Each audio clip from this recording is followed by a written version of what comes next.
अॼु असां रेस साले मोहम्मद ब्रह्माणी जे चालीहे जे मौक़े ते गॾु थिया आहियूं। रेस साले मोहम्मद ब्रह्माणी जी शख़्सियत सॼी सिंध पर थाणे बुला खान जे माण्हुनि खां जेको आहे सो तमामु हिन जा थाणे बुला खान जे हवाले सां तमामु वॾियूं ख़िदमतूं आहिनि।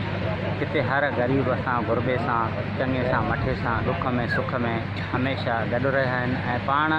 तमामु सखी दिलि इंसान रहिया आहिनि ऐं पंहिंजे वस विकार पंहिंजे इलाइक़े पंहिंजे क़बीले ऐं पंहिंजे क़ौम जे माण्हुनि जी ख़िदमत कंदा रहिया आहिनि। अॼु उन जो चालीहो आहे, उन जो ख़ाल त पूरो थियणु ॾाढो मुश्किल आहे, पर असांखे उमेद आहे त उनजे ख़ानदान वारा उन जा ॿाहिरि जेके उनजो जेको उहो सखावत उनजो जेको उहो रिश्तो उहो जेको माण्हुनि सां उनखे उथणु वेहणु हुयो उहो अॼु लॻे थो उनजे चालीहे जे मौक़े ते जेको आहे हज़ारे माण्हू ऐं हिते गॾु थिया आहिनि ऐं सॼी सिंध जा मुख़्तलिफ़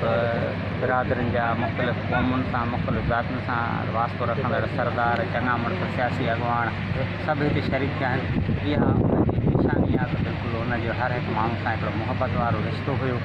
ऐं उनजे विछोड़े खां पोइ असां उनजे क़बीले खे उनजे क़ौम खे ऐं पंहिंजी क़ौम खे उनजे दोस्तनि यारनि खे इहो ई अर्ज़ु कंदासीं त उनजे जीअं तव्हां हुन सां जुड़ियल आहियो सुभाणे उनजे बिरादर रेस कांबू खान ऐं ॿियनि दोस्तनि सां ईअं ई जुड़ियल रहंदा, ईअं ई उन्हनि सां हथ में हथु ॾेई उन्हनि जो साथ ॾींदा। महिरबानी।